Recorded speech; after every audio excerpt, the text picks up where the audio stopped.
What's going on, What's going on, everyone, and welcome back to Patch Notes. Fuck you. What's going on, everyone, and welcome back to another Patch Notes update review. And today we have Open Beta 23, the nine-tailed fox update with Daji. And there's a lot of things coming. I know some of the things that are coming. I'm coming. And some of the things I don't know. So we're going to go through this. This goes live tomorrow. Today is the 17th. And this was just posted. I don't know how long ago, but it wasn't posted. Or at least I didn't see it yesterday. I was going to do it yesterday, but it's today. As per usual, I could do it the day before. But here we go. And as per usual, the link to the URL to the patch notes will be in the description down below if you want to take a look at it yourself. Without further ado, let's go ahead and talk about the Daji. I do know basically everything about Daji. Every time New God comes out, I can't help but see what they're cooking right away. So I kind of already know what's going on with her. Helps me actually describe some of the things she's doing in this video. Anyways, so here we go. Daji, general melee basic attack. She was in Smite 1. Damage is physical, scaling type is strength scaling, basically the same type of thing in Smite 1. In her passive, Torture Blades attacks and non-ultimate abilities cause enemies to bleed. So autos, your 1, 2, and 3, not your ult, will be able to cause a sort of like a bleed effect. So it'll be damage over time. It doesn't go over how long it is, but I think it's like three seconds of ticks or something like that. Basically, I believe this was a thing in Smite 1. I didn't play her too much, but I'm pretty sure I remembered that sort of effect. So Hydra's is gonna be really good on her. There's a lot of burst in her kit, as you'll probably see or already know. Ability 1, Horrible Burns. While active, your next successful attack will slow, which I believe is a +1. Deals bonus physical damage and physical damage every 1 second. So the nearest god, these are some of the +1s, I believe. The nearest enemy god below a health threshold is marked, reducing this ability's cooldown rapidly. Hitting a marked enemy god with this ability permanently increases its damage, which is also another, I believe, another +1. So you got the slow, and then the nearest enemy god below a health threshold is marked. I'm not entirely sure what it was. It below 20% or 40%. If you get close to them, it reduces your first ability rapidly over and over again. So basically, think of it like a Sylvanas passive, actually, picking up his seeds, and it reduces all your cooldowns really quickly. This one is similar to that, but when you're near a god below a certain health threshold, I guess we can look at the numbers when she goes live or whatever. Maybe you already know it, whatever. Her one rapidly decreases cooldown, so you can have your one up really quickly again. And then so that's another part of +1. And then hitting a marked enemy guy with this ability permanently increases the damage, which is kind of crazy. Permanently increases its damage. So that kind of reminds me of a Soul Eater, or not Soul Eater, Devo's Gauntlet. Kind of just permanently increase stacks throughout the game goes, and you just get permanent extra damage. So that's gonna be really good. You usually level up her 1, max it first. You can make an argument for her 2 as well, but generally speaking, I like to max her 1. Remember when I played her. Ability 2, 1000 cuts. Strike enemies ahead of you 4 times. My mic, hold on. Okay, I was making sure I was talking through it. 1000 cuts. Strike enemies ahead of you 4 times, dealing physical damage. While channeling, you gain movement speed and mitigate damage dealt by enemies behind you. That was a thing in Smite 1. Additionally, you are slow immune and immune to strafe and back pedal movement penalties. So basically, same old in her 2. It's really good for clearing. And depending on how you play her, you could get her a little hybridy, like in Joust or something, with the mitigations in her 2, like turn around and shit. Seeing as there is no strafe or back pedal or side pedals type things, you just turn around and get mitigated damage, I suppose. Ability 3, Trickster Spirit, teleport to an enemy or ward after a short delay, dealing physical damage in an area. So same mode, except for the ward part of it. That is another +1. So if you throw it on a ward, you can actually teleport to that, which actually might be really good for, you know, getaway. If you're playing Daji and you're trying to get away, you don't have your ult, you don't have beads, you could realistically, in the middle of a team fight, throw out a ward in front of you and then TP to it. I don't know how impactful that will be, but we'll see. I think I think it's going to be an underrated type thing, and not a lot of people will know of it. But once people do, this actually might be some kind of tech that we might see. And then finally, her ultimate ability, Paleo. I don't know how to say that. Rise onto your Palo. Palo? I don't know. I don't know. Anyways, and fire 3 snaring chains. Chains deal physical damage, cripple, and vortex enemy guys towards the Palo. I believe that's Palo. Yeah, so this was a controversial thing within the Smite community when they first saw this, because in Smite 1, if you don't know, you would chain them, and it would bring them immediately to her Palo, which, if you think about it, is similar to, or like very, yeah, similar to Ares, where he grabs you by a chain and brings you in. This one, and what's specific to Daji, you could usually, in Smite 1, throw out your chain and your ult, and then cancel it, and bring them instantaneously to your payload. You'd be able to do some stuff over that. So if there was somebody over the wall and you wanted to ult and grab them, if you grab them, you can, cancel it quickly and then bring them directly to the payload. Now you cannot. If you throw them over the wall, it's just going to vortex them in. And now Hi-Rez says that as much as it doesn't seem like it's as good, or it seems worse, they seem to say that it's really, really good, and they may have to nerf it for how good it is. So we'll have to see. Right out the gate, it seems like a lesser variant of her ult in Smite 1. However, it is a lot easier to balance because and now you have the ability to change like the vortex speed, cripple, how much damage it does, and you don't have to worry about balancing something that comes immediately to you, like you chain and then you cancel it and the enemy comes directly to you. There's pros and cons. I overall, I think it's fine. It's not that big of a deal. But here we are. After 3 shots or canceling this ability, you can leap to a target location. Hitting a chain enemy a second time increases the vortex strength. If a chain enemy reaches the payload, they are stunned and take physical damage, which is very important. Enemies near the payload also take physical damage every 0.25 seconds. So there is like a little ring around her ult that allows or does damage around it. So you don't want to just stand close to it unless you want to take damage, And then finally, her aspect releasing on the 21st, which I believe is this Friday. Aspect of Ferocity. Horrible Burns no longer burns, but provides lifesteal and lasts for a short duration. So that's her one. So you're going to get some lifesteal.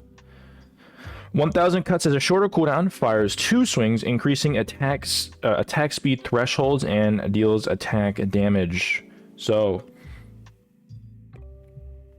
let me read this again. 1000 cuts is a shorter cooldown. So the shorter cooldown on R2 means it's going to be a lot faster. Fires 2 swings, increasing attack speed thresholds, fire 2 swings, increasing attack speed thresholds, and deals attack damage. So I believe, from what I remember, it fires 2 swings, and once you start building attack speed, her 2 fires more quickly, and I believe you get more procs of her 2. So you can kind of go like, initially it's like swing, and then once you start building attack speed, it's like swing, like really quickly. And Trickster Spirit does less damage, but provides an auto attack speed buff. So this is basically like a auto version of our attack speed aspect with Daji, which is pretty cool. I feel like her kits can make her either extremely busted or fairly weak in both variants of Daji. She sort of felt like that. She was either really, really fucking good to the point where you banned her every game, and then they would nerf her, and then she was just like never played. She was also a little bit harder to play than other jungles, and she's not the hardest jungler to play, but she is fairly... She's got a good skill ceiling. I mean, certain abilities with her 3, you turning around right before your 3 goes off to be behind the enemy, or if you don't want to do that, sometimes you don't want to do that. Her 1 auto canceling, her ult hitting. I mean, like, she's not the easiest jungler to play. So And then her aspect might be a little bit harder too. Not harder, but a hard kind of aspect to play, because just because you can swing really fast and kill enemies really quickly doesn't mean you're going to be able to. You get a position and stuff like that. So we'll see how she is. From my 2 cents and experience, she's probably going to be very good on release. Very, very good. So that is her kit and everything with her. All right, new event, Yule Fest. Collect peppermint candies to unlock free skins and cosmetics, very similar to the Halloween event. 2 peppermint candies are free. Advent calendar and the wandering market. So collecting 2 peppermint candies will unlock festive title. 3, an Aladdin skin. 4, a card effect, and 6, Scylla Snow Day skin and Traveler. So another thing to grind, which will definitely be fun. Available until December 26th. Log in each day after 24 days and earn free rewards once per day. Might have to start doing that. I don't log in every single day. I try to log in at least a few times throughout the week, and then, you know, Thursday, Friday, Saturday, Sunday, I'm pretty much always on Smite at some point. All right, Wandering Market Path Refresh. A new track of 100% free rewards await you on the Wandering Path. All players are reset to Wandering Market level 1 for this update, but you can retain all coins earned previously. So basically, like a good old battle pass system. All right, next up. Oh, same old. With the Yule Fest Wandering Market Travelers. We're gonna get some new skins, huh? Nitwit Anubis. I don't remember that one. I don't know if that was it's a new one or previous one from Smite 1. Gonna get some prisms with it. All right, another Darkest Night Xbalanque skin. I believe this was from Smite 1. You got some prisms with it. It was pretty cool. You should be able to get some peppermint candy with these ones. Very similar to the Halloween event with the Chalk skin. And then Royal Blue Pele, cloaked in Sapphire and Frost, bringing regal gifts of elegance and grandeur. Another peppermint candy, and we got some more other stuff here too, which is pretty cool. New supporter store cosmetics, Smite Cart teleporter effects, drift into mid lane with new pack of teleporter. Oh, this is really cool. I saw this on the dev stream, or the Titan Talk, whatever you want to call it. They had this new Smite Cart system to where you take the teleporter, and then you immediately go to lane, and you're in a car, which is really cool. Actually, they should have done that to begin with, but glad they're finally doing that, because I will buy that. That is pretty cool. I like that. Quality of life and new player improvements, Conquest map updates, new jungle lighting pass or enhanced jungle vibes. This is pretty cool. The lighting things that they're adding to Conquest is making it so much more immersive, and I like the way they're going. You give Hi-Rez the benefit of the doubt. They're sort of low staff, and with them needing to get the game going to become a full game, a lot of things have been going on the back burner, and I believe that the lighting and all that stuff has been, but they're finally getting to it. It makes it so much better, and definitely taking advantage of the UE5 engine that they so desperately wanted to go to. Further refined general lighting to fill in and generally improve the look of various areas, notably Gold Fury and Chaos Base. Material polish for a variety of map assets, including Stealth Grass. It's all pretty cool. Subtle God rays for medium and above settings. Very cool, very cool. Added in the player badge display and friend and custom game menus. Brought back the Wandering Market music. Changed event music for Yule Fest. Fixed an issue with the sound effects not playing for Jormungandr Global Emote. All right, into the good stuff here. We got some game mode balance. Conquest Pathfinder speed/yellow buff. No longer provides health and mana on jungle monsters slain. This has been moved to jungle starters. It's very interesting how much Hi-Rez recently has been paying attention to the community, specifically like the YouTubers and content creators, because I think this was brought up several times. I believe I heard this by Intersect and a couple other people talking about how they really feel like the health and mana regen that you get from speed and yellow buff should just be on the starters, which makes them a lot better. And that's kind of how it was in Smite 1. I don't know why I don't know why they didn't just do this to begin with, but this is, you know, a good thing. Fix an issue where this would only remove item protection, add additional ambient sound effects in jungle camps. Cool. This one's interesting. A kill formula adjustment. We've seen feedback that leads can be wiped away too quickly due to a single pick or two, and that sometimes kills can too quickly become inefficient to go for. We want to bring the extremes a little closer to even. It's still important for shutdowns to properly reward players for the difficulty of their kill. We just think these values were tuned too aggressively as a side change. We are also lowering the base XP rewards slightly, as this change does not introduce extra volatility into the early game when snowball can be very extreme. I agree. I think if you get a really good lead, like 1 to 2 levels, even 3 levels, if you die somehow by that person, you're back to even. And although I think being able to have some kind of comeback mechanic in Smite 2, that's obviously extremely important.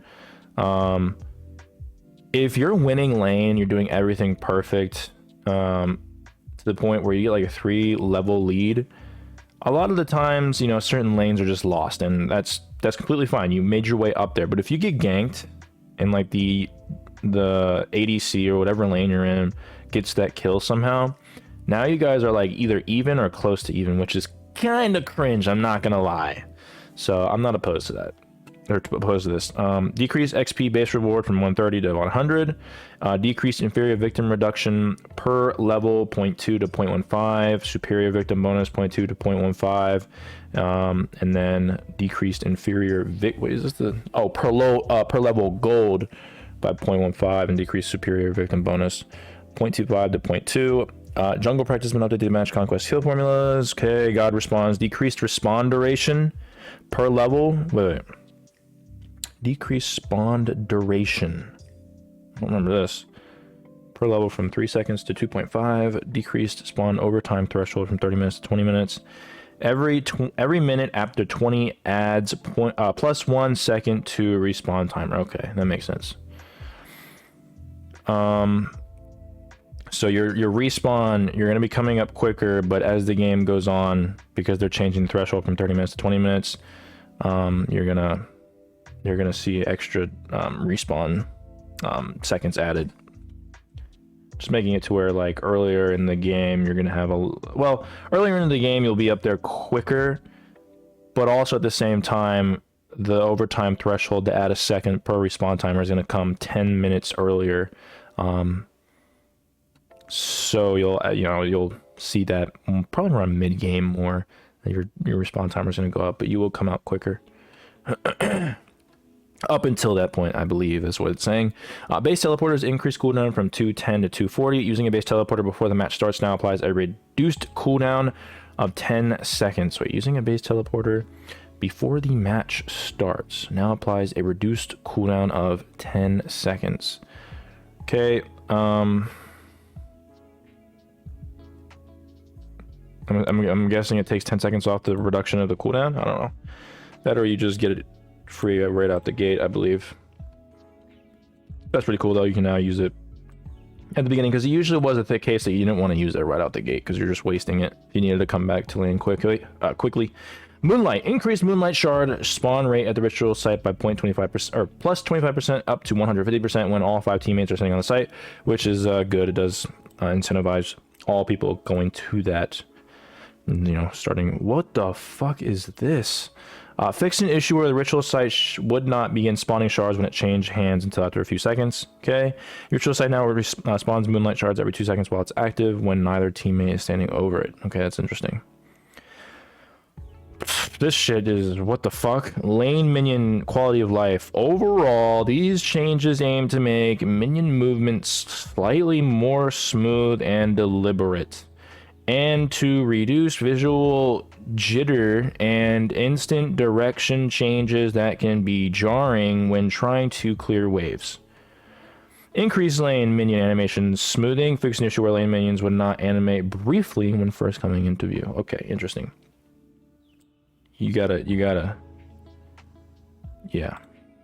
Anyways, spread formations, adjusted formation spread, so minions of the same wave are more consistently form a line perpendicular to the target.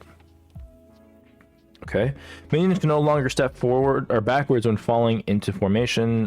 Lane minions now follow each other more closely while pathing down the lane, lowered minion acceleration values overall, less frantic movements while switching targets, recovering from hits, reactions no longer instant. Slightly reduced melee and range minion attack ranges. These are other changes that were in pre-25 or on the patch notes. Increased hostile target decay time. This duration, lane minions considered enemy gods a priority. Target up the damage nearby ally god. Smite 1 parity, reduce the range at which minions target other minions. Fixed range archers, prioritizing towers while outside the tower's radius. Yeah, this is one of the things I was looking for here. Minions I see constantly just walk past you and don't give a fuck about you. Or if you hit, like, I remember I hit a Minotaur or whatever the big boy is, and I like stunned him or something. Whatever one of my abilities did something to that fucking minion. Anyways, it got out of line and was just like, oh, I'm gonna go to the tower. And it was like two main waves clashing. It wasn't even like it was I killed the wave or something. It just went, it was like, oh, okay, you stunned me or something. All right, I'm gonna go past you. I'm gonna go fuck with the tower. It was like in the middle of the wave. I'm like, what are you going? Where are you going? What's going on? What are you doing? The minions are so buggy in Smite 2. I'm glad they're doing some adjustments here, because god damn, minions are so buggy and so annoying. All right, assault. Dying, especially in the first 10 minutes of assault match, can quickly lead to 40-second plus respawn timers. We want players to feel like they can be aggressive, and dying won't keep them out of the action for that long in assault, but still allow for later game assault respawn timers to extend long enough to match the end. Decreased respawn duration level from 2.5 to 1.75. This means when you are level 10, your respawn will be 17.5 base down from 25, which is pretty cool. Decreased overtime conversion rate from 60 to 30. This means every 30 seconds past the 10-minute mark, you will gain 1 second respawn timer, down from 60 seconds. Nice. Decreased teleporter cooldown in assault 240 to 60. My god, that's pretty good. So there's gonna be a lot more kills and action in assault by a wide margin, it seems. And then arena increased ticket from 400 to 425, making the game a tad bit longer potentially. Into the items. Item balance. This is where we get the good stuff. That's where we get the good stuff. All right. Health potion shift. Decreased healing from 15 to 10. Increased duration 14 to 22 seconds. Okay, interesting. So it's just going to be up longer, I suppose. This actually allows for some, like, well, no, never mind. I forgot anti-heal doesn't exist in the way that it reduces your, I guess in certain gods you could, but with their anti-heal, but never mind. They're gonna make it longer but heal less. I guess that's actually pretty good, because now you won't heal, you'll heal slower, but you'll still heal probably the same amount, I believe. And then the same thing with health chalice, very similar to multi-potion as well. This one is really good. Elixir of Strength / Intelligence nerf now has a duration of 360, so this is matching Smite 1. Can no longer stack, which is really good. I absolutely hate this. Agility Relic nerf. I do like the nerf. Increased cooldown from 10 seconds to 20 seconds. Good. You can no longer fire abilities while dashing with the Agility Relic. Good. Is now enabled in Rank Conquest. Bad. I don't think this relic should be in ranked. I think that this is a cool, fun, interactive relic for casual game modes. I hate going up against it, but if it's in casual game modes, it's fine. Ranked, though, is so fucking cringe. I actually hate this relic so much. The amount of unfun things or fight, whatever, I can't think of the word, scenarios that this has been in where I could have either hit an ability or reached a person is absolutely ridiculous. I actually hate it so much. That's just my opinion. I know this is one of the most divided things in Smite. A lot of people love it and want this in everything and don't think the nerf is, they don't need a nerf, or some people do think that it needs a nerf, but they think it's so fun and cool and they want to add it to ranked. I just don't think this fits in with ranked. I think it's just, if you're going to add it to rank, it should be like 30 to 45 seconds or something. Every 20 seconds is, I don't know. This is just me personally. You can obviously disagree. I'm on the other side where I just don't think this should be in ranked. I think it's a cool relic, like I said. I think it's good for casual game modes. It's still annoying as fuck, especially when I'm using it. I can just, when I use agility relic on certain gods, I know I'm being so fucking annoying. I can already tell. The other players, it's just not, I don't know. Ever go up against a Herc with agility relic, it's so fucking annoying. Oh my god. It's just better than Blink. It just feels like it's a better Blink. I think they need to do something. They need to do something with these goddamn relics. Relics and starters, I think, they need to do something with them soon. Now, of course, I know Hi-Rez is very busy. They're understaffed, like I said. But I just disagree with the agility relic coming to rank conquest. I guess you guys can tell me what you think if you want to, but I don't like this. I like the nerf. I think the nerf should be, it's in the right direction.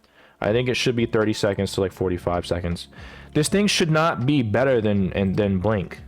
Blink is just not a good relic right now. I feel like they need to do something to Blink. I don't know. That's just my 2 cents.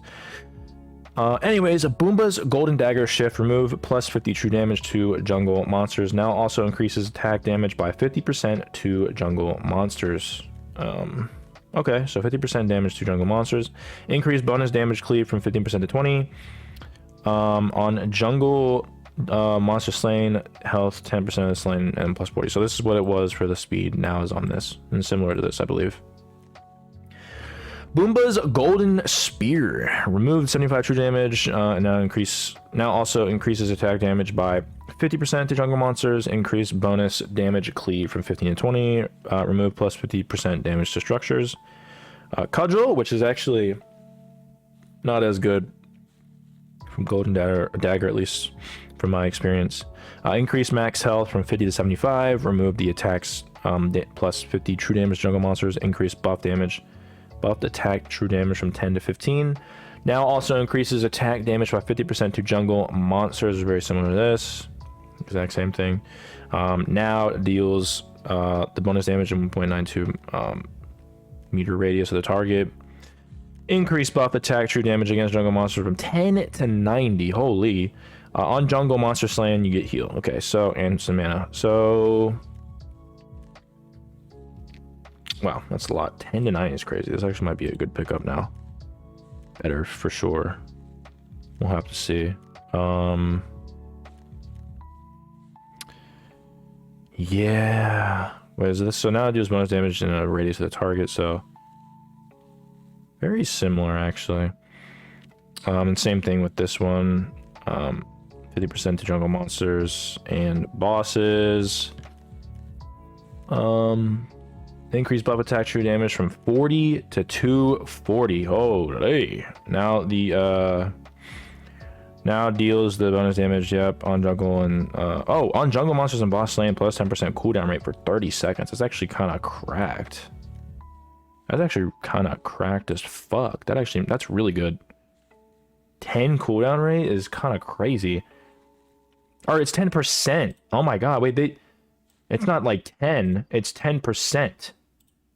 Interesting. That's kind of fucking wicked. I might actually just start calling that. What the fuck?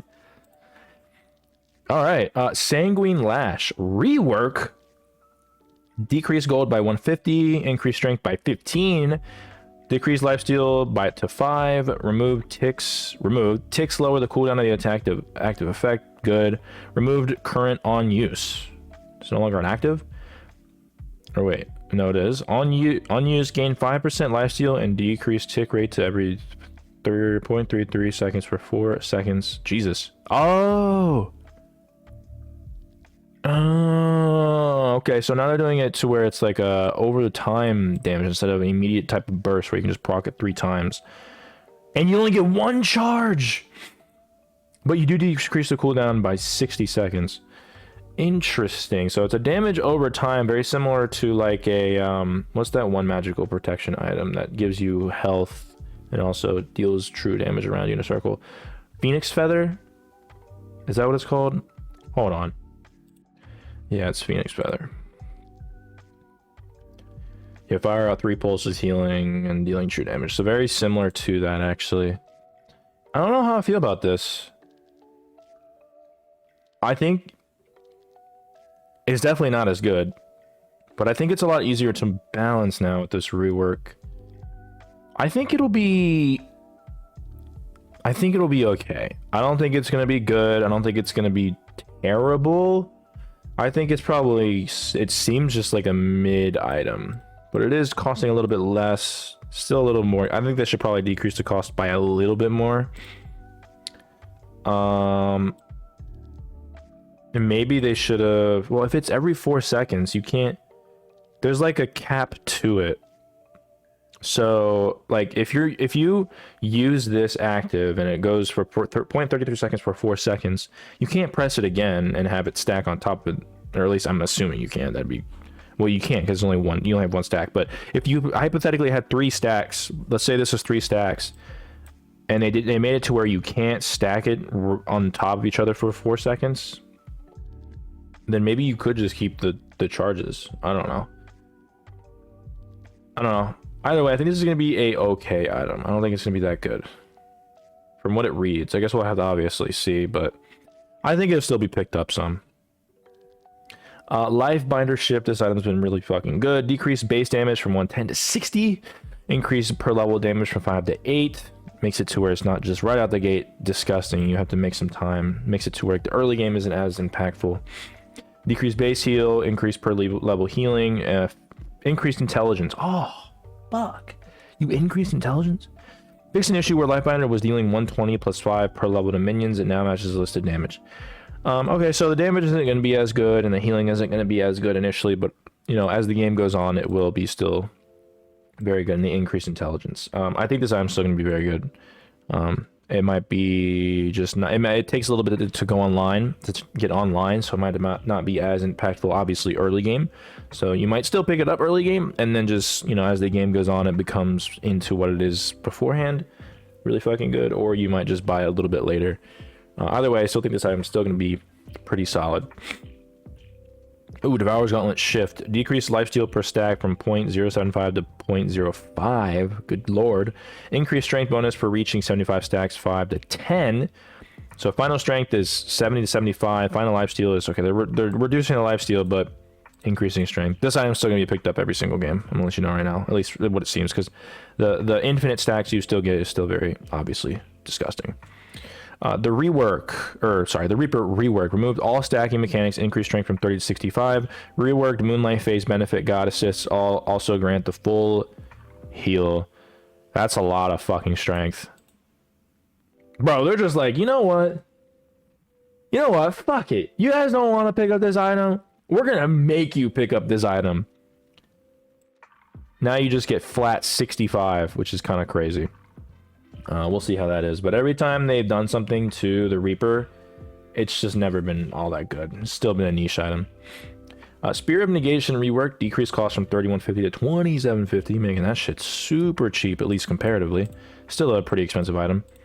Decreased intelligence by 20. Okay, decreased magical protection from 85 to 70.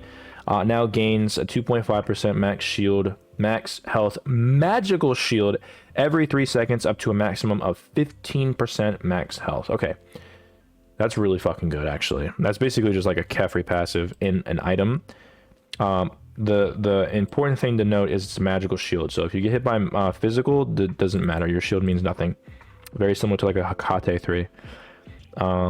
This will just incentivize, if they have a lot of magical damage, that Spear of Negation is probably something you're going to want to pick up every single time, because not only that, you still get a lot of protections, and you still get a decent amount of intelligence. So if you're going up against like Injoust, a 3-stack magical on accident, or maybe they did it on purpose, Spear of Negation you're going to want to pick up every single time. Or if they just have a lot of damage in like Conquest, they have like 4 magical, you know, damagers or damage dealers, whatever, and 1 physical, this might actually be like really good for like a solo lane type of deal, or, you know, 1 magical defense item if you're like jungling or something like that. So still gonna be, I think, a niche item, because the very thing, the important thing to pay attention to is magical shield. Now if it was just a shield overall, might be a little bit different, but I'd still think it'd be a niche item, and it's still probably gonna be a pretty niche item. A lot better though. Anti-heal item pass.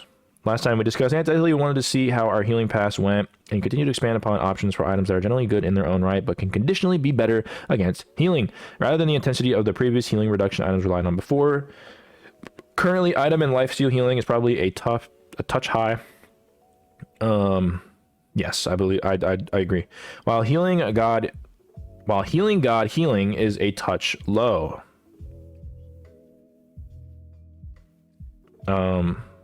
God healing, I think like self-sustaining healing is pretty solid. Like if you go Herc, Yogi's Spirit Robe, Rigo Striders, it's like kind of disgusting, but whatever.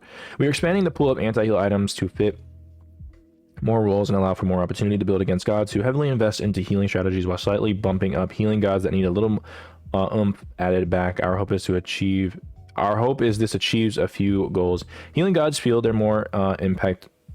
Healing gods feel their impact more. Players feel that countering their loss is back, but in a healthier way than before, tempering lifesteal and item healing through these new countering options. So I will agree that some gods who have self-healing just aren't feeling all that great. A notable one would be Aphrodite. So, the anti-heal section of the item has returned. Brawler's Beatstick, Bruiser focused counter healing, no changes, but moved into anti-heal and it heal section of the store. New items, Stygian Anchor, tank focused counter healing, builds from whatever, cost 2550, 25 of each protection, 25 basic attack power, on god damage dealt, apply 1 stack of Stygian Sludge for 5 seconds, max stack 5, triggers only once per ability per target. Okay, so this seems like a AMA or attack speed based like tank, like maybe even Bologna. This one might be really good on.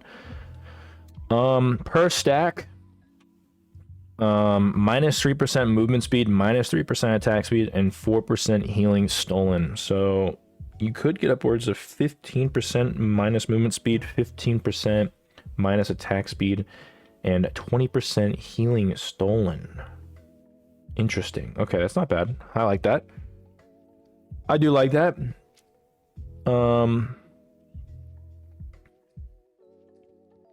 Actually, hold on.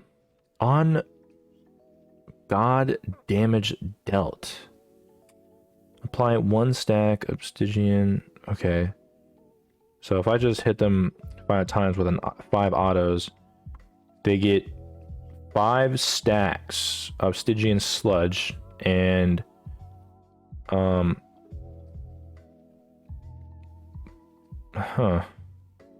so they just will. Okay, so it's kind of like a hastened in a way.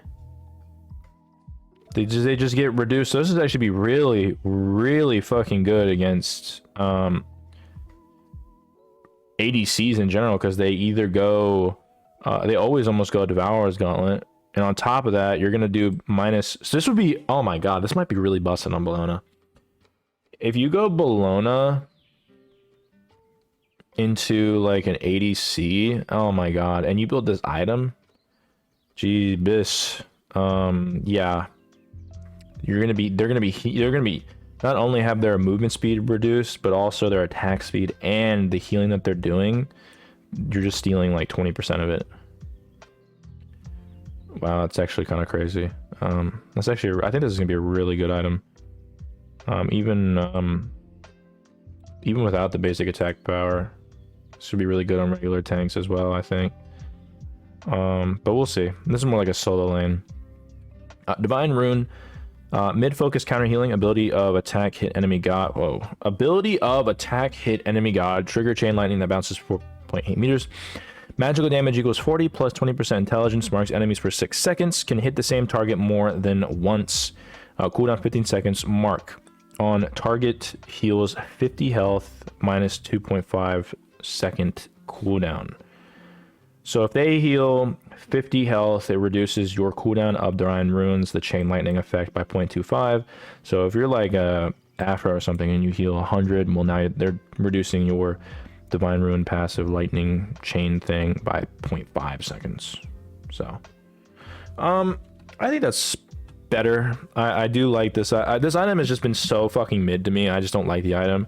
When they got rid of anti-heal, especially when they did so much to Brawler's Beatstick but nothing to Divine Rune. So I do like this that they're adding this. This is actually pretty good. Kinsblade, carry focus counter healing. Enemies gain 1 stack for every 100 health. Wait, enemies gain 1 stack for every 100 health they restored within 12.8 meters. Stack lasts 6 seconds, max of 6 stacks. So you can get up to 6 stacks for 600 health they restored.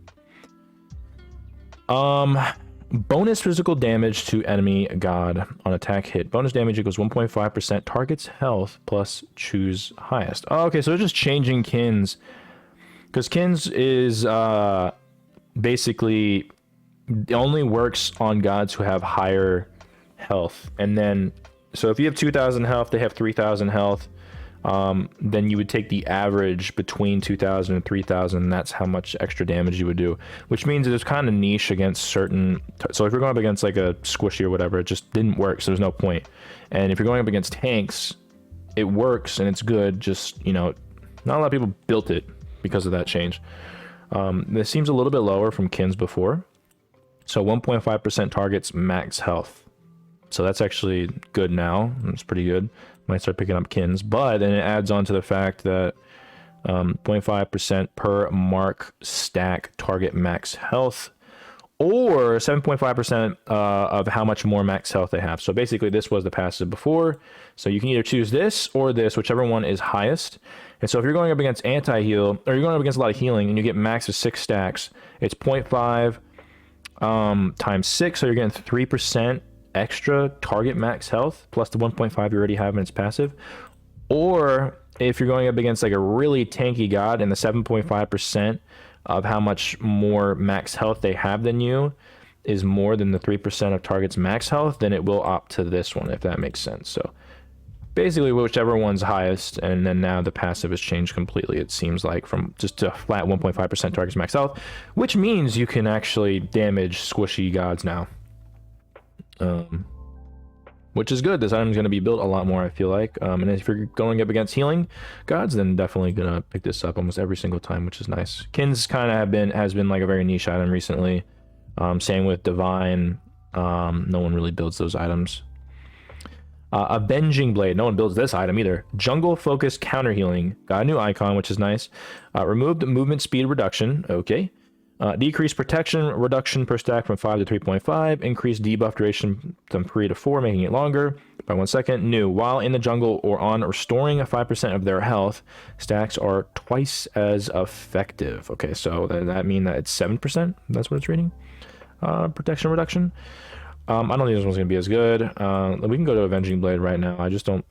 The item is just too... I don't know. It's not necessarily a bad item. It's just... It just seems very niche. Did I just see it? Where is that? Hold the phone. God damn it. There we go. Avenging Blade. Passive. You probably can't read this, but I'm going to read it out loud. Damaging an enemy god with a basic attack while in the jungle slows their movement speed by 5% and reduces their protection by 5% for 3 seconds, stacks up to 3 times. So maximum of 15%, but they're getting rid of this. 15%. If they're twice as effective, does that mean now it goes from, let's say they're healing, where they restored 5% of their health. Now it's 7% per each stack, which means you can get up to 21% instead of the 11 and no 10.5%. I don't know. I think that's probably the weakest one. I'm gonna be honest. We'll see though. Contagion, no changes, but moved into anti-heal section of the store. This is still the same one. So this seems to be more of as much as this seems to be with the basic attack power, implies more of you know, attack-based god. But honestly, this, even with its implied part right here with the 25 basic attack power, this might just be good overall against, like, on any solo laner, to be honest. This probably would be better on solo laners than, you know, supports, in my opinion. Like, you could go Chalk on this, and Chalk would absolutely smack with this, even though he's not technically a auto attack bruiser. Same with Herc as well. So this actually might just be, you know, especially if you're going up against, dude, especially if you're going up against fucking ADCs. This seems like a ADC counter as well, on top, like, just the minus attack speed and health stolen from their when they heal upwards to 20% for 5 seconds. Damn. Anyways, I actually like this. I like how they're adding some more soft anti-heal, which is very nice. God balance. General ranged gods. All standard attack projectiles have their speed adjusted to 17.6 meters per second. For most ported hunters, this means they stay the same. For most ported mages, this means they go faster, up from 16 meters per second. Okay. Cool. Leap adjustments, and I know they were talking about this. Hou Yi Dive Bomb 3 increased build-up time from 0 seconds to 0.066 seconds.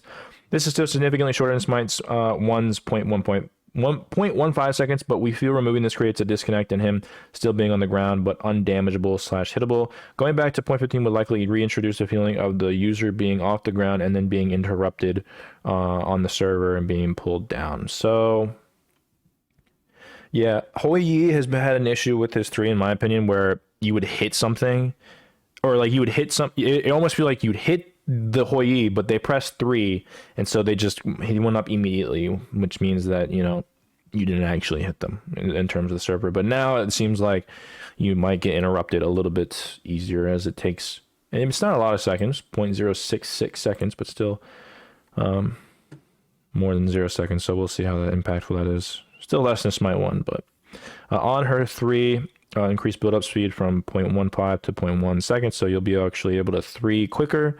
Increased leap tween time. The fuck is tween? Am I stupid? Is this like an actual word? No way this is an actual word. Hold on. Okay, I think this might be a typo. A short for tweenager. Okay. Anyways, increased leap time from 0.79 seconds to quarter underneath. Increased leap time from 0.79 seconds to 0.484. This ensures the animation will look like it lands at the correct time due to the build-up change. Okay, cool. So it looks like they're just doing this with all the leaps and stuff. Glory Bound, increased build-up time from 0.3 to 0.2, so you're not, quicker. Increased leap time 0.6 to 0.66. I guess it's got to mean something. Tween. I don't know what that means. This ensures the animation will look like it lands at the correct time. Okay. Neath, same thing. Decreased build-up times makes it quicker. All that stuff. Kali's is going to be quicker as well. And then that's it. So basically everyone's build-up time in their leaps is going to be quicker except Hou Yi's, which is going to be a little bit longer, although he needs that. So that's good. All right, healers, Aphrodite, Lovebirds 3, increased heal from 10 to 18, 10 to 22. I like this. Her healing just wasn't all that great. It felt like ESET's aspect was just better in that regard. Guan Yu increased heal from 45 to 125 to 45 to 145. Another god that didn't have great healing, now increased, for his aspect, increased heal over time from 6 to 26 to 7 to 31. I think Guan Yu is still pretty bad in my opinion. Ra, Solar Blessing, increased heal from 10 to 38 to 10 to 46. And then Syrian Pain in his aspect increased heal from 150 to 550 to 160 to 600. All solid buffs in my opinion. I think Ra probably didn't need it as much, but still good to see, I suppose. Range supports. Baron, Umoja, and a recent edition of Aspect ESET have been very strong at higher levels of play, pushing out other gods with their high range, pressure, and base damage. We're adjusting all 3 in different ways to their unique cases. However, we wanted to be reserved as Lifebinder, a key rush item, is also receiving adjustments in patch to reduce that early pressure. Baron's Samdi. Baron's support playstyle looks to be solidly even split between his aspect and non-aspect playstyle. As an offensive aspect, it's seeing this much success in the role points to an issue with his overall base damage. I was saying this too. Seeing him do so much damage in the support role as aspect and it's still being really fucking good, it seems to be a problem. It should not be that good. Vivid Gauge base damage is overall going down with double hit reward, especially with scaling going up. So Vivid Gauge decreased base damage from 85 to 330 to 70 to 290. Increased double hit damage dealt from 25% to 35%. So it's just the double hit damage is being increased. Yeah, so as an offensive aspect, it's seen as much as the both issue is overall base damage. So maybe this will make it to where regular Baron is better. I think Baron's still going to be very good, though. Umoja, on the other hand, is pretty friendly, only using her non-aspect in support, obviously. Her aspect is pretty bad in support. It would be pretty dumb to do that. Focusing our adjustments to her support playstyle to just be just nerfs.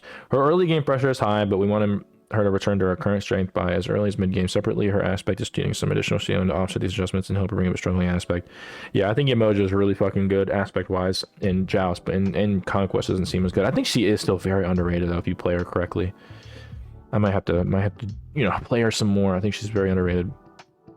Bouncing Bubble, decreased base damage 65 to 225 from 56 to 224. So base damage is being decreased, but and also decreasing small base damage from 28 to 112. Okay. I don't, did they not put, I don't, decrease small base damage 28 to 112. Okay, I don't know what the numbers were before or after, I don't know. Moonstrike, decreased outer damage from 40 to 140 to 30 to 150. This is in her, like, stun version.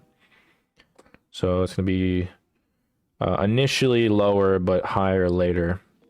And then finally, Aspect Nadpor, bouncing bubble, increased big bubble intelligence scaling. 50 to 60, increased small bubble intelligence scaling from 25 to 30, yeah.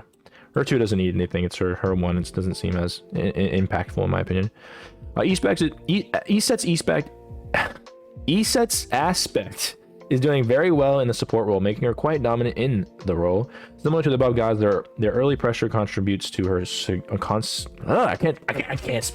contributes to her consistently entering the mid game in a strong position where her bonus scaling and movement speed give her very good team utility and pressure. Toning these down should put her closer to the rest of the support cast. Funeral Rites, fixing the issue where god decoys were providing stacks. Okay. Spirit Ball, increased cooldown from 10 seconds to 14. Yes! Get rid of this fucker's cooldown. It's fucking disgusting. This is great. At least initially. Jesus Christ. Late game, she's still gonna be smacking, but god damn, she doesn't need to be omnipresent from the start to the end. Thank you for this. This is good. Do this to her 1 too.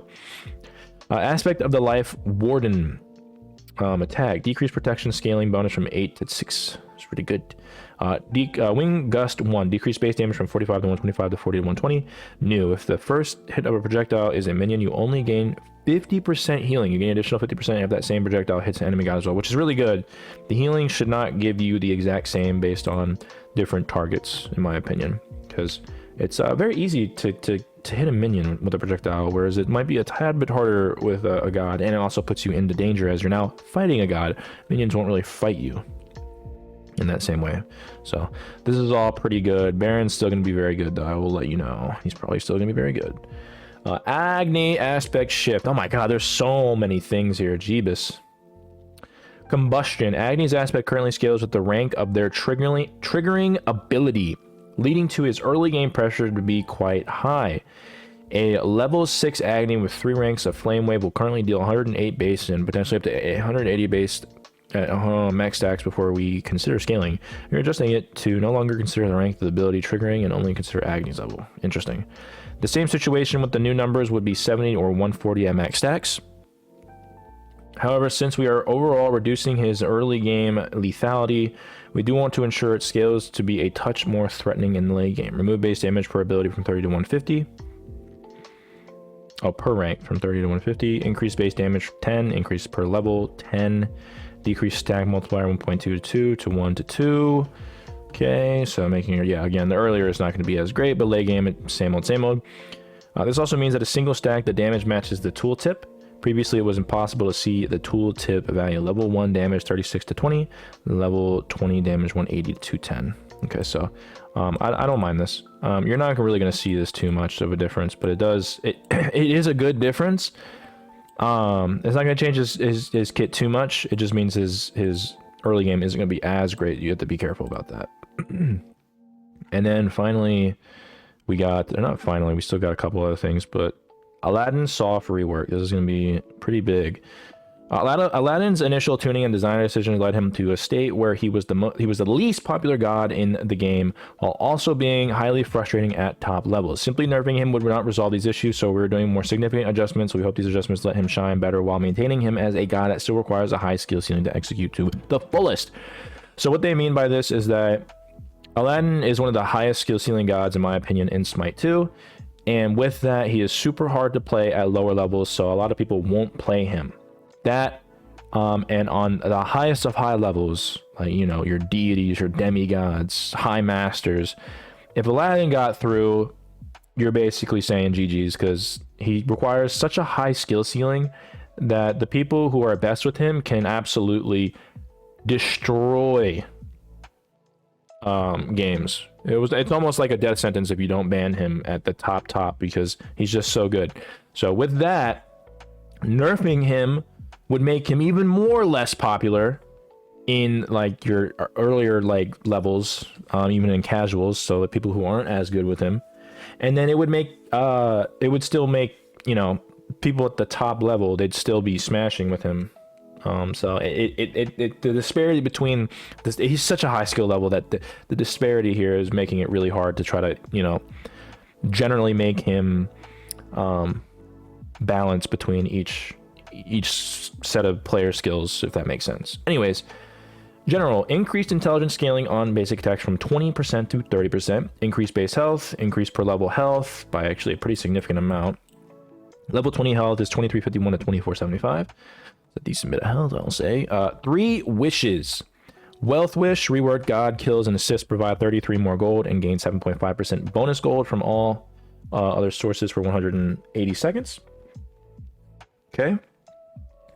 Decreased genie charges from 2 to 1. That's huge. So that's one big tip, or one big thing about the new Aladdin you have to pay attention to. I did read this over because there's a lot here and I want to make sure I understood most of it. That's one of the biggest things you got to remember. Now he only has 1 genie wish, which makes him a lot worse in my opinion. But in order to counteract that, they have decreased genie charges cooldown from 15 seconds to 10 seconds, and then a new effect where it's -1 second cooldown for each enemy slain, so your jungle monsters, your minions. And if you do get a god kill, it's 5 seconds off of it. So, you know, you can go down from 10 seconds to 5 seconds right out the gate. So you're only getting 1 charge, which makes it worse, but the charges you can get back is pretty easy depending on, you know, how many kills you get. So think of the new effect as like a Spear of Desolation in a way. So that's one big thing about him. No more 2 genie charges, just 1. His Kufic Invocation. Nothing too incredibly change-worthy happens here. That's a word. Increase minimum time to fire from 0.1 seconds to 0.2, so you can't just throw it out immediately. You have to wait an extra 0.1 second.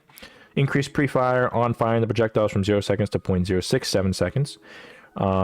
And then decrease max starting angle at 90 to 75. So instead of a wider shotgun at like 90 degrees, now it's going to be like 75. Increased refire time for return projectile to starting traveling 0.3 to 0.5.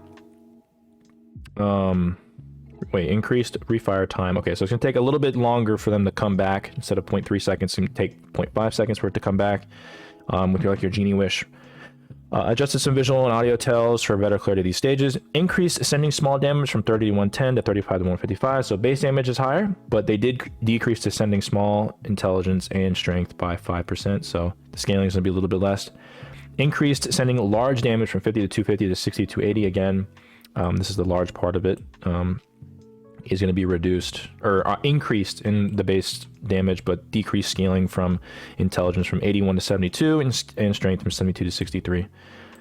Increased small return damage from 20 to 80 to 20 to 100, and then increased small return strength scaling from 30% to 35%. And then finally, fix an issue where being crowd controlled would stop your ability to refire a Kufic Invocation. So now you can still refire while being CC'd.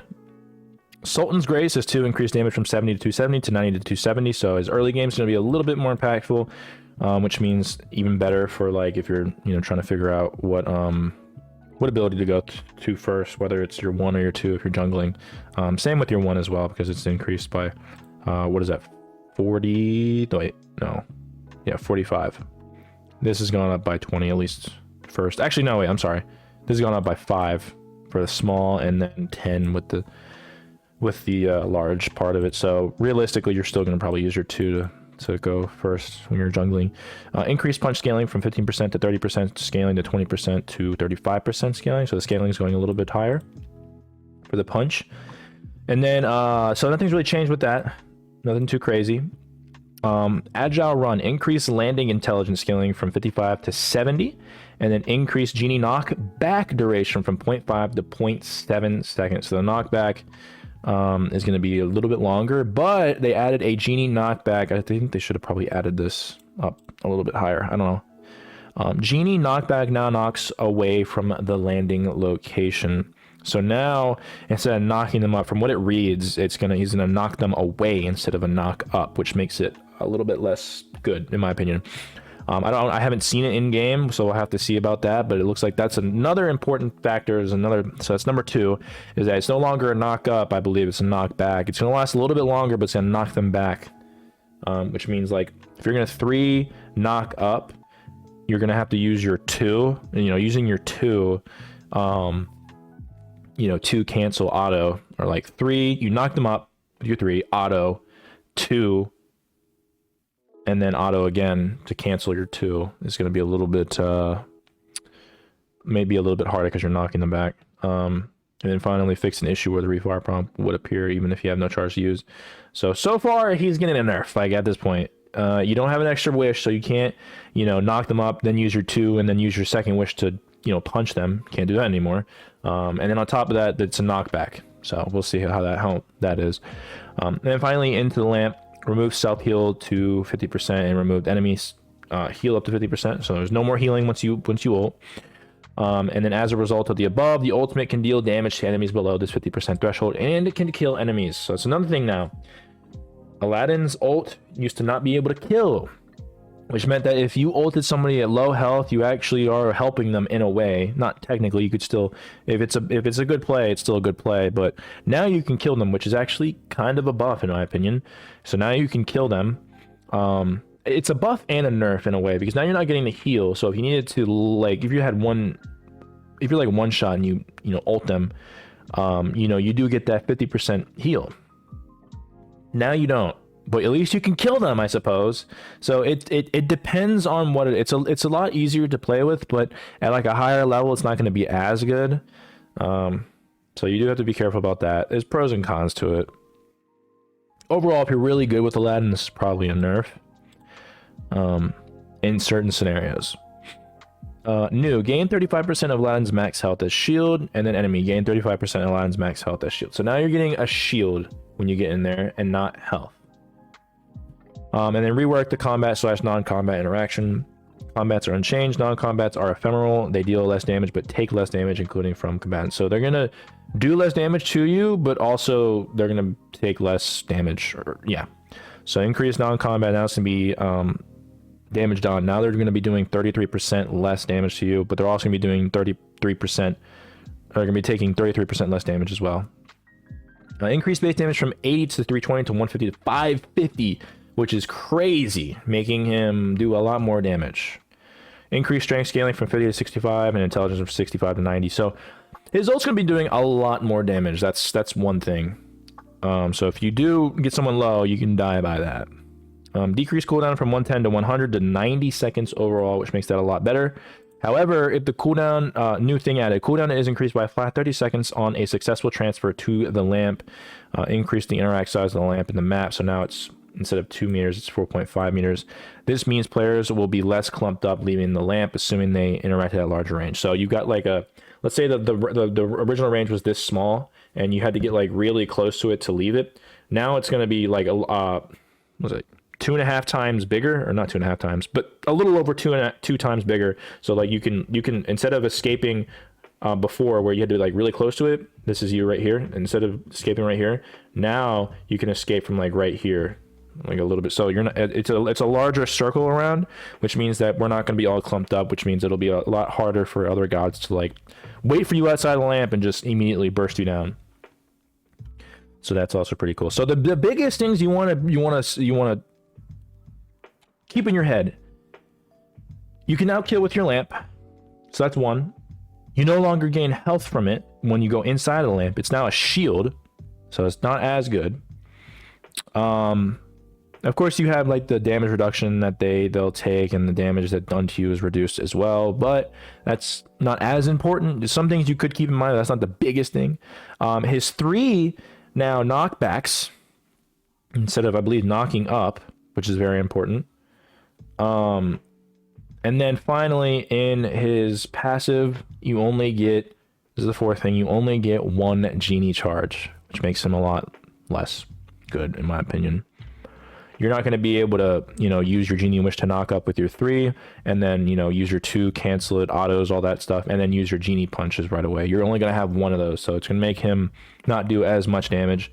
And then finally in his ult, you're going to be able to kill, and it does a lot more damage, base damage, and a lot more scaling too, but you don't get that heal and high skill ceiling with the heal that you could do here. So you do got to be careful about that. And with you killing an enemy god, let's hypothetically say, a lot of the time it would save you when you ult, because let's say you're really low on health, and the enemy is really low on health too. You can ult them, and you guys both gain all your health. Realistically, the Aladdin's probably going to win that 1v1 if it's a squishy, and then he'll come back with like a lot more health, and he'll have all of his abilities up, and it is super annoying, I will be honest. But now you can't do that anymore. If the enemy is low, you kill that enemy, and you're still here with barely any health. No health shield, no extra health. You're just back at being Aladdin. So you will get that kill, but you won't be able to do what you do before, which is like bring them into the genie lamp, kill them, come back, have a lot more health, and be able to fight again. So, you know, it makes the high skill ceiling not as good, but it does make it a little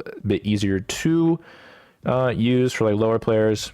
Overall, I think it's for higher players, it's a nerf. For lower players, it might actually be better because they can, you know, start actually using this god. Overall, I think there's pros and cons to it. I don't know how I fully feel about it. I think game-wise, it's probably better for the state of the game to have this. But yeah, that's one of the biggest things that happened with Aladdin. All right, and then we got into Bellona nerf. Thank you. Shield Bash decreased base damage from 90 to 250 to 75 to 235, and then Scourge increased cooldown from 14 to 12 to 16 to 12. So early game's not going to be as crucial. Decreased disarm duration from 1.5 to 1.9, 1.25 to 1.85. So the disarm's going down slightly.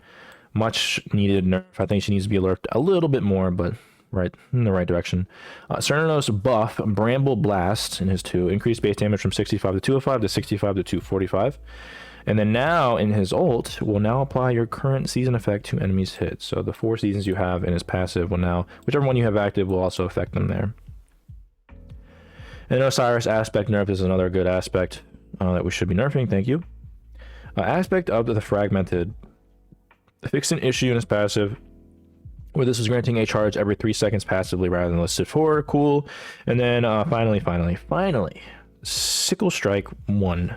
Decreased protection from item scaling from 20 to 15. That's a very slight nerf, but good. So there you have it. A lot of things. My God, there's a lot of things coming. A lot of things coming.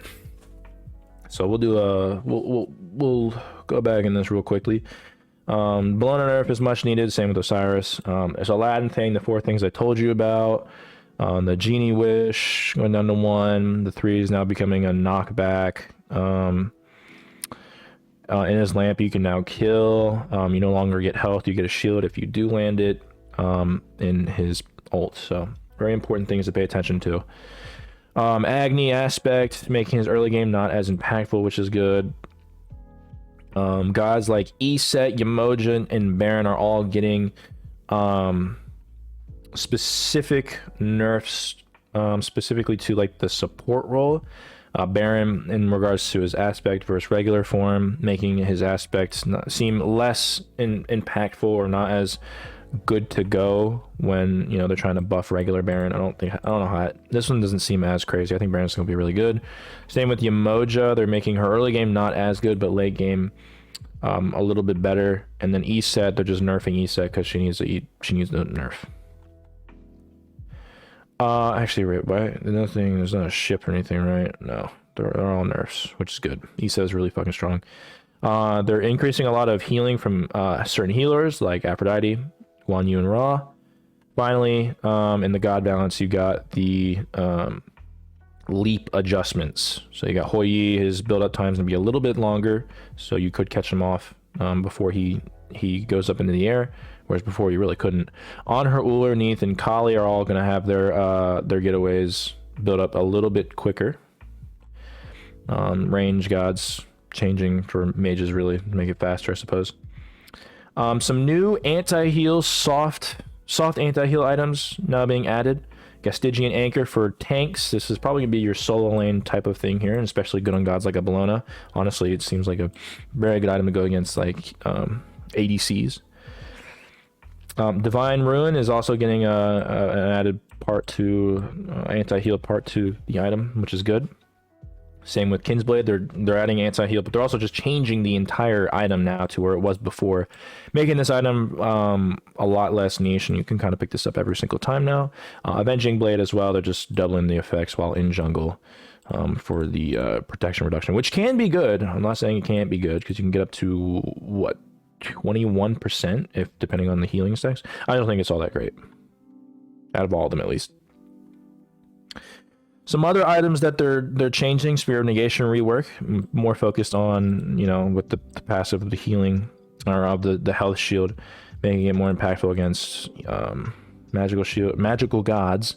Reaper, they're just fucking like, fuck it, we're not getting, there's no more stacks. Removed all stacking mechanics. You're just gonna get flat 65. Devourer's Gauntlet, they're making it less lifesteal, but a little bit more strength.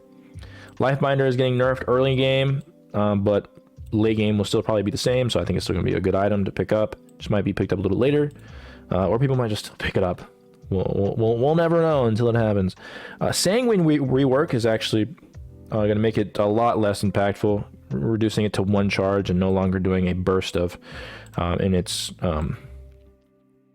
active now. It's going to be a tick effect to what it's already sort of like saying. I think it makes it more synergistic in its, or not synergistic, makes it more in line with what the item should be doing. Instead of burst, it should be ticking over time. Boomba's Hammer, Cudgel, Golden Dagger, and Golden Spear are all getting changes.